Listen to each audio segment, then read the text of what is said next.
A very good morning to everyone. Dear children, today we are going to start the second chapter of our physics book, that is Physical Quantities and Measurement. We often ask very common questions like, what is the length of this stick?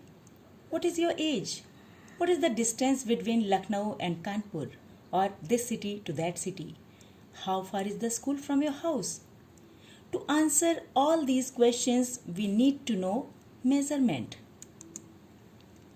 So, whenever we buy cake, sugar, fruit, etc., we measure mass.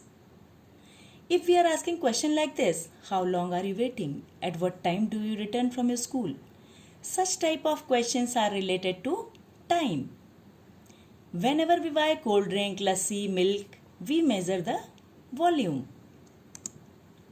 And when we fall sick, the doctor measures our body temperature. All these examples indicate the need for measurement in our daily life. Study of physics is based on measurement. In our daily life, we come across many instances where measurements are being done. An engineer measures the length of a wall with his measuring scale. A milkman measures the quantity of milk with his measuring can. A timekeeper keeps a record of the time taken by an athlete to complete a race by means of a stopwatch. So, in science, a quantity that can be measured is called a physical quantity. It means anything that is measurable is called physical quantity. So, a physical quantity is that which has a well-defined concept and can be quantitatively measured. Without measurement, we cannot make the correct judgment about length, area, volume, etc. So, a physical quantity is a quantity which can be measured. So, what are the examples of physical quantities? Length, mass, volume, time, temperature. These all are the examples of physical quantities. Now, children, what is length?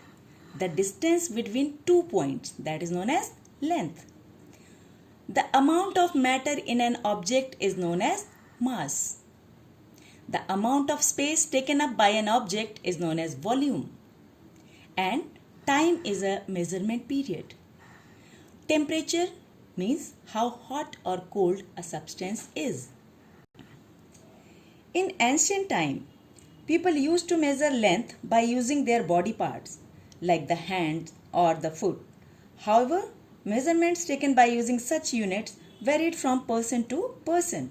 Such units which are not clearly defined and which do not have the same value everywhere are called non-standard units or traditional units.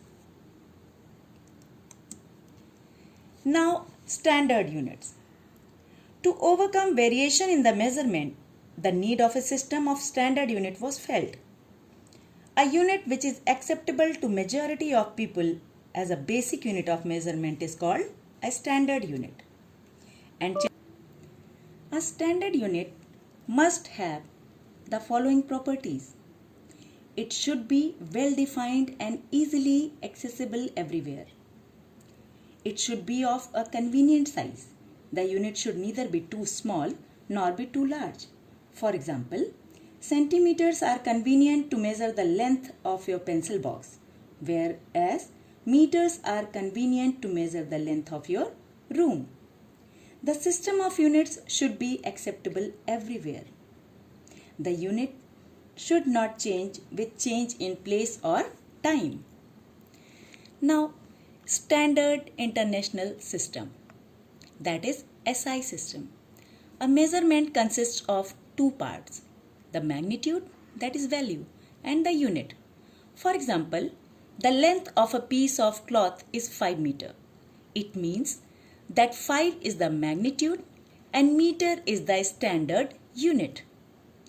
To make measurement more scientific, uniform and convenient, the French Academy of Science devised the metric system. And the metric system is accepted internationally and it is named as SI system. The SI unit includes units of 7 quantities: that is called base quantities or fundamental quantities, which are defined and agreed internationally. These fundamental quantities are length, mass, time, temperature, electric current, luminous intensity, and amount of substance. Just have a look on this table. It is given here fundamental quantities, their SI unit and their symbols. Now, measurement of length. Children, what is length? Length is a measure of distance between the 2 points. The SI unit of length is meter. The other units of length are millimeter, centimeter, decimeter, meter, hectometer, decameter and kilometer. Just take a look on this. Take a look on this table. Width, depth, thickness, distance and height are all measurements of length. Look here. Now, devices to measure length. To measure length, we need some measuring devices. For example, a measuring tape, a meter rod, a measuring scale. You must have seen that measuring tape is used by a tailor. A metallic meter rod is used by a cloth merchant. A common measuring scale is used by you to measure the length of lines and figures and to draw lines of the given length. Now children, do one activity. You can do it at your home. What instrument and unit would you use to measure the length of your desk, the width of your textbook, the perimeter of your study room or your drawing room? Okay, we will discuss it in the next class. Now, how can we measure the length by using a ruler? There are 3 steps. First of all, place the scale and the given object in contact along the length to be measured so that the scale is also parallel to one of the edges. While noting down the scale reading, the eye should be correctly positioned just above the point where reading of the scale is to be taken. The error that occurs due to incorrect positioning of the eye is called parallax error. If one of the edges of the scale is worn out or the zero mark is invisible due to overuse, you may use the other fixed mark as the reference mark. Children, just see, this is the picture of parallax error. You are seeing here the error that occurs due to incorrect positioning of the eye. Eye is seen here. So this is called parallax error. Now how can we reduce that parallax error? By placing the eye vertically above the marking on the scale to be read. Placing the meter rule on the edge beside the object to be measured so that the scale is touching it. Using a thin ruler so that the scale is touching the object to be measured. Let us discuss what precautions to be taken while measuring length. First of all, avoid using the ends of a scale. Place the scale correctly and check accuracy of reading and human error. First, that avoid using the end of a scale.